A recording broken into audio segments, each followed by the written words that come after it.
Bonjour les honorables membres du groupe Parlement debout. Bonjour Maître Guy. Maître Guy Wachimbombo. Très proche du pouvoir.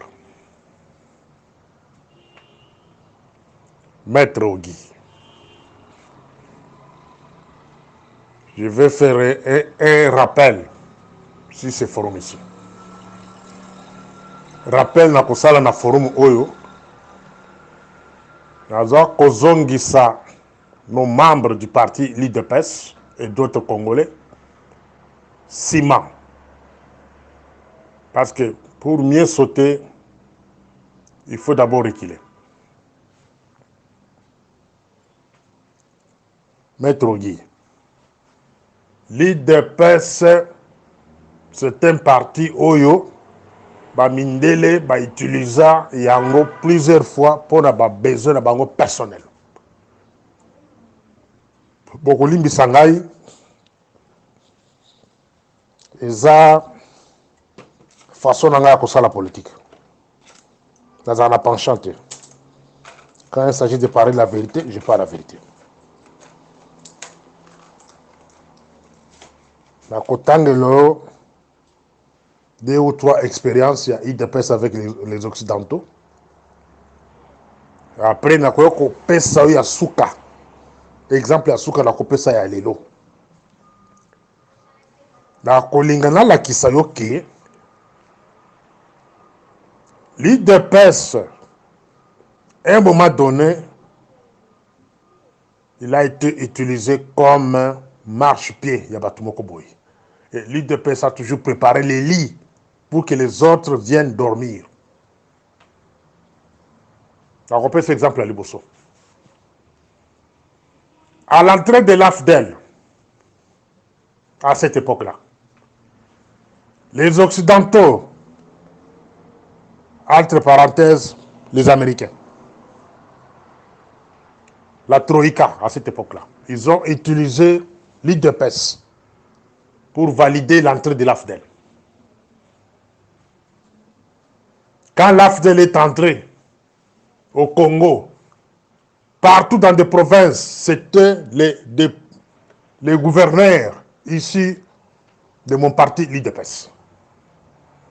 Mais quelques jours après, donc quelques mois après, AFDEL a rejeté l'IDPS. AFDEL a Kangaka président, Etienne Tshisekedi a relégué le village. Et les militants de l'IDPS ont été abandonnés. Et tout ça pourquoi? Parce qu'on était naïfs et on suivait ce que soi-disant hiérarchie parlait au sein du parti. Deuxième exemple, Toké na Sen City. Kabila Baboumi et Toké na Sen City. L'IDPS a servi l'RCD Goma pour retourner à la table de négociation. Avec ce groupe-là, on appelait ça encore comment? Alliance pour le sauvegarde du dialogue. Mbemba na Kabila Baomba Lungo dialogue, Balviki Waki Osala Bango mouvement. IDPS a Zongishi a créé au Babengi ASD, Alliance pour le sauvegarde du dialogue. Barubero a Bazongi na table. Ils ont été reconnus dans Sen City comme des Congolais. Tozongi Kishasa ba rafle biso poste de vice-président où ils ont prévu pour l'IDPS. Ok, par exemple, et je me pose la question, Tolita Kapona, Nini. Pourquoi l'IDPS lit? On a donc été période pour la Nini. Intérêt de biso Zaki Wapi. Tout ça pourquoi on était des naïfs. Là, on le bambra l'IDPS au bazar intelligent.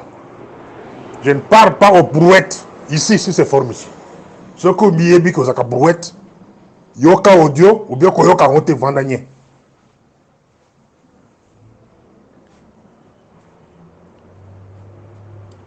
Toké na point Moussous.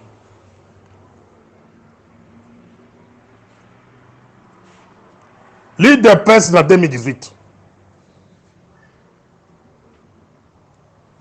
Tension et qui montait partout. Zongisaye na Rwanda. Zongisaye na Rwanda. Cette chanson-là est disparaître.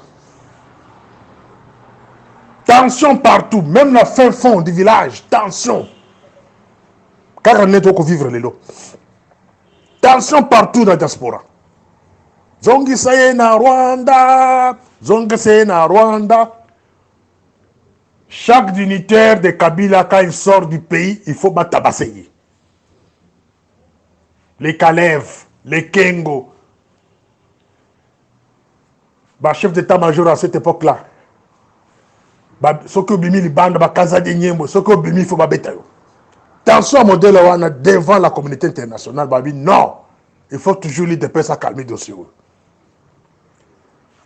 Ça les recours dans l'IDPS. Ils ont pris Félix pour calmer la situation. N'a pas contre la détail, hein, parce que ça va choquer déjà ici. La première mission qu'on avait donnée à Camarade de Félix, ça je le répète ici. La première mission, il est conscient de ce que je parle, c'était de calmer cette tension-là.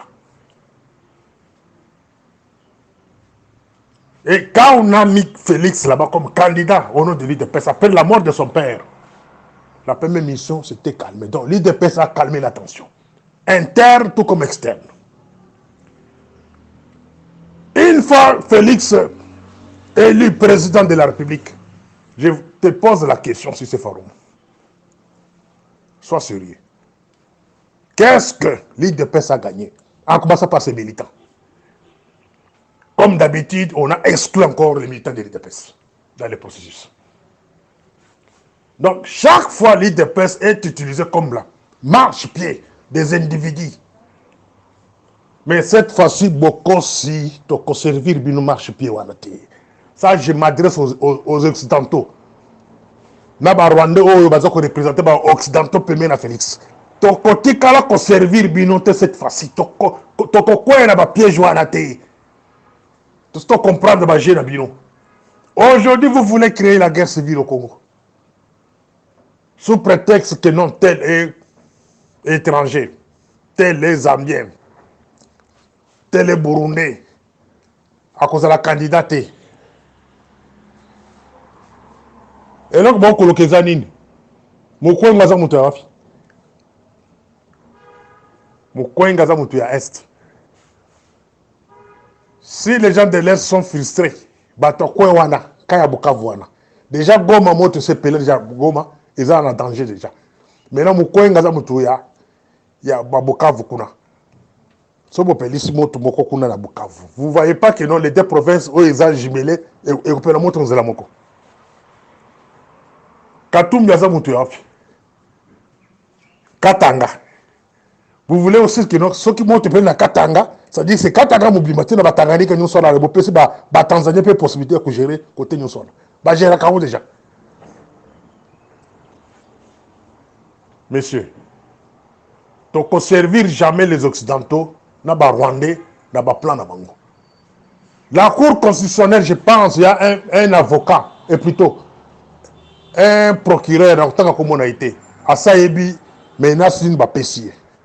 Mais il y a une banda. Dans les pays où il y a des autres, ceux qui ont sala, ils seront tous sanctionnés. Bien à Bango, ils ont saisi. À partir de beaucoup de vendus. Bien à Bango, ils ont saisi. Ne cherchez pas à servir les Occidentaux, les impérialistes, au Balingi, guerre civile na Katiamboka wana. Et ne cherche pas aussi à utiliser l'IDPS en dernière minute pour jouer le rôle de Bouzoba. Les militaires, l'IDPS, beaucoup de pièges à la tête. Dans la Kisibino, le débit, comme on a toujours utilisé l'IDPS dans des Bouzoba. Et puis, vous avez gagné le Comoroté. Je m'adresse aux militants de l'IDPS. Beaucoup de Biloko, retirez-vous. Ne donnez pas votre soutien à Biloko. Ceux qui ont invalidé la candidature à Batouane, ils vont gagner. Dans la Kisibino depuis Sun City, dans la Kisibino depuis l'AFDEL, tu as soutenu le mouvement non soana, tu as gagné. Et l'autre côté, nous avons même soutenu même les élections de 2018. On a soutenu Camarade Félix partout. Qu'est-ce qu'on a gagné? Et l'autre côté. Aujourd'hui, on veut maintenant créer une guerre civile sous prétexte que non, tel est étranger, tel est ceci. Alors, Moubule Kobima, Biso Tozalaba, victime. N'osez pas. N'osez pas. Chers camarades, Ogi,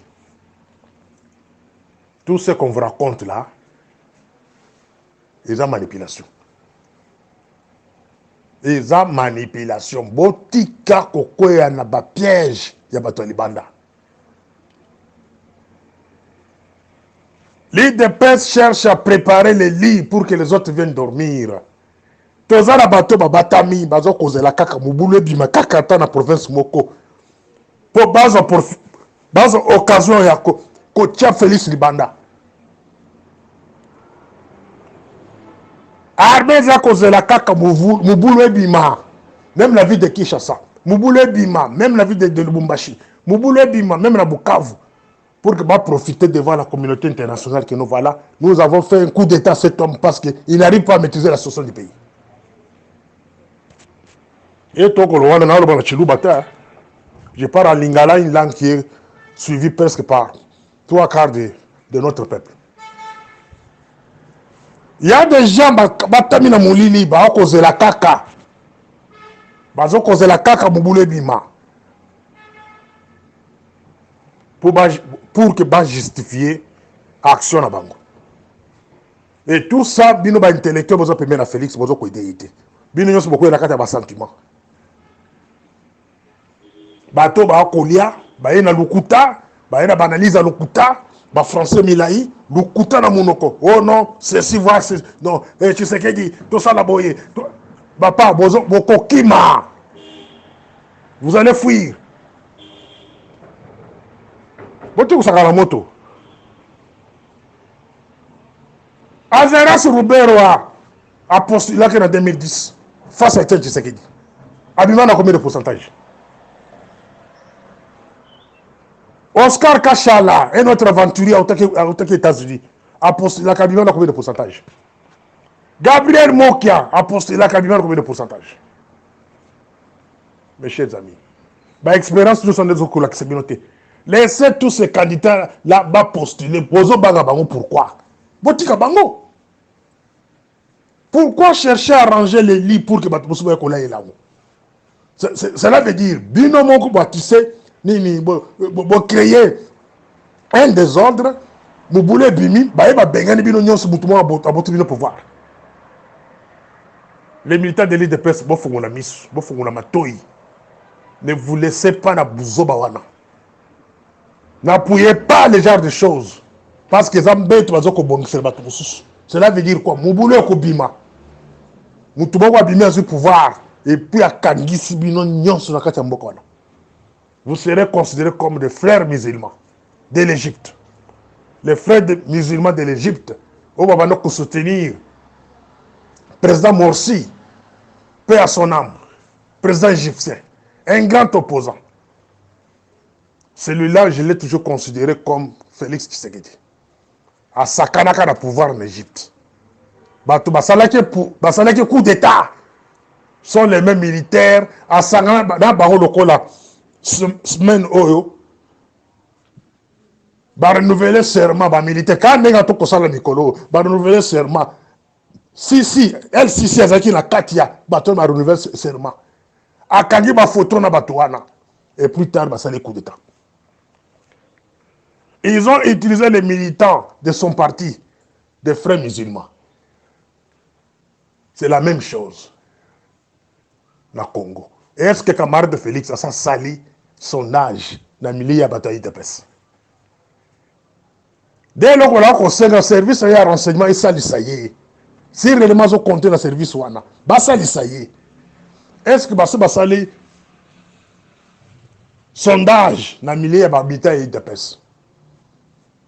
Fédération par fédération. État d'esprit, il y a parti où il y a un problème de banda. Est-ce que ça, c'est le sondage? Fédération par fédération. Qu'il pose la question à Kabouya. Si réellement ça c'est sincère, état d'esprit, il y a des militants, il y a IDPS face à pouvoir là-bas. S'ils sont prêts à l'accompagner cette fois-ci. Je ne suis pas ici pour raconter des mensonges. Na tindi na bino boke na ba terrain. Bon ça la sondage.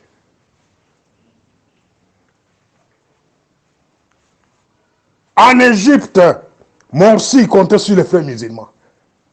Mais il était surpris. Et le ministre était na balabala. 3/4 des gens na balabala contre son pouvoir, c'était les frères musulmans. Et basalé coup d'état dans moi makasi. C'était les mêmes militaires qui ont na bango que non. Ba renouveler serment par ngai. Il est ensemble avec eux. Militaire aza muto kusala confiance te. Les militaires de bazawa te ba kisa chiwe wana. Ko kanisa te ka kusala confiance avec Tshisekedi. Ba Gabi wana général Gabi. Yo Félix ozo kanisa ke ba onyo baza batuna yo te militaire basala ne confiance te. Un militaire aza un esprit moko boye ezaka invisible. Ce qui est aligné à Balusa, Moutou Naye, a changé position Naye, a couvert son assez. Lungra Sapato.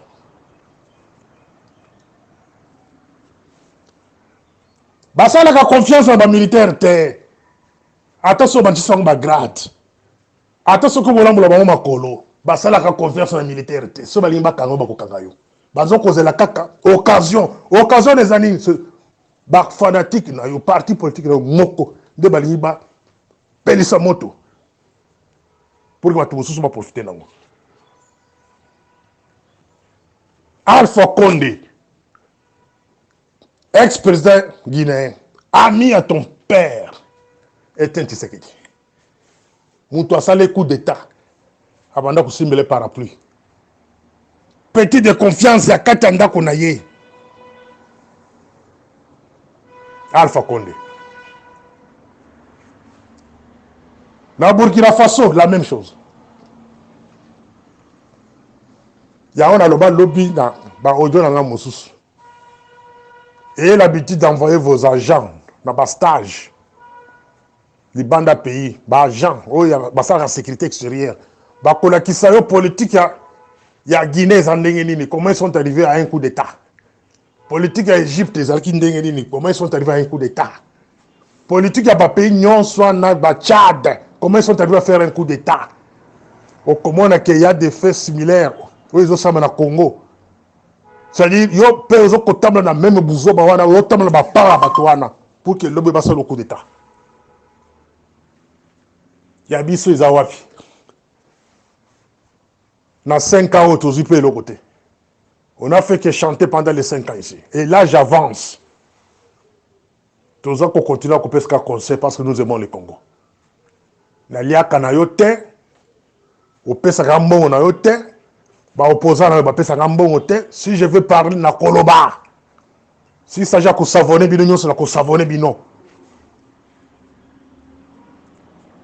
Les opposants, botika ko sale la ba mindele musala.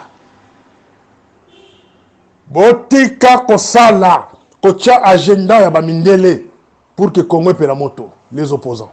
Quand je parle des opposants, dans Tanga bino nyonso. Les Fayoulou, les Mukwenge, les Katumbi, les Matata. Évitez de faire quelque chose dans l'intérêt de Mindele. Peuple à Kolimbi Sabinote. Congo est pas si tôt Kabwana. Congo est pas si tôt Kabwana, mes chers amis. Tous les gens mixage à Makila, Bakatane, Babota na Baluba. Baluba baboti na Bakongo, Bakongo baboti na Bangala, Bangala baboti na Baluba. Tobalani mboka bobiment tous ma mixage. Par exemple, moi qui vous parle, mes enfants, ils ont des oncles à l'Équateur. Si quoi boye ko kabola mboka wana nana ko permettre bino kabo. To kabwana te, c'est impossible. Biso to za ba Rwandais te. O bazaki ka des tribus. Tout ina utu babouban le kola bamboa bisoté. Pour terminer, honorable Ogui, il va répondre ministre des Affaires étrangères. À Pala, qui a coco sa population. Si réellement vous voulez faire la guerre au Rwandais, Mettez les rapports Mamping en exécution. Voilà notre camarade de Félix, que oui, il est sincère envers nous. Il a la solution. Il y a qu'à résoudre le problème au Congo dans Maboko Naye. Ceux qui ont exécuté en côté, tout ce qu'il va faire de nous, c'est une aventure, une distraction. Les rapports Mamping, et que toucher Kagame. Les rapports Mamping, et que toucher tous les anciens régimes, membres de l'ancien régime. Les rapports Mamping, et que toucher les hauts responsables américains, français, britanniques, bah, vous allez exposer. La création, il y a un tribunal spécial. C'est ça la fin. Il y a banditisme politique dans le Congo. Ce qui camarade Félix a conseillé la honte, c'est parce qu'il est l'otage. Il y a bateau Baboma Batunamoko à 15 millions. Les Rouberois, les Garambe, les Bizimba, tous ces gens-là se cachent derrière Félix pour qu'il y ait protégé Bango. Donc ça dit qu'il y a comme un symbole de la protection, il y a des criminels. Il protège ces gens-là. Après avoir Koboma 15 millions, il y a Félix. Parce qu'on ne se tenir rien à battre d'avant. Pour que le tribunal spécial ait ça les batailles. Ceux qui Félix a sincère vis-à-vis de nous, qu'il commence par créer le tribunal spécial. Là, tu condimaillé. Parce qu'avec le tribunal spécial, il n'y aura plus la rébellion dans Mokawana. Moutoumoko ta kotika la konsomindu qui pona kubunda. Bozo kende kosangana na bambusa nyamwisi. Les anciens seigneurs de guerre, des rebelles. Jean-Pierre Mbemba, bosangane na bango batunyo so na ba Kamer, bosangane ba Kamer là sont les créateurs, il y a régime mobile monyo so bundisa. De ba figure tu sais que dans Zouaki Amala Mokola qui sa population a dit de parce que voilà les gens valables que moi je vais te voir avec eux. Et vous allez dans son cabinet là-bas, vous trouvez les Rouberois, les Bizimba, tous ces gens-là se cachent dans les cabinets Moulili. Parce qu'on gère pays par procuration. Donc il dépêche abandonné. Mais on est là. Nous sommes là, nous sommes combattants. Même si nous avons 1500 découragés, mais au 500 tikalo na tokola musabango. Bon landa aventure wana te ya cour constitutionnelle. Ces gens-là cherchent la guerre civile dans Mokawana. Ces gens-là cherchent un coup d'état. Parce que faciliter coup d'état. La bateau bako c'est le coup d'état. C'est-à-dire ils dépêchent, on vous utilise dans l'inconscience. Que moi pour yakabablo moi ya boya buzoba ya que tel est étranger va invalider. Hermobulo Kobima. C'est quelqu'un autre qui prendra le pouvoir et vous, lui de peste, vous serez dans l'oubliette. Voilà, c'était mon histoire.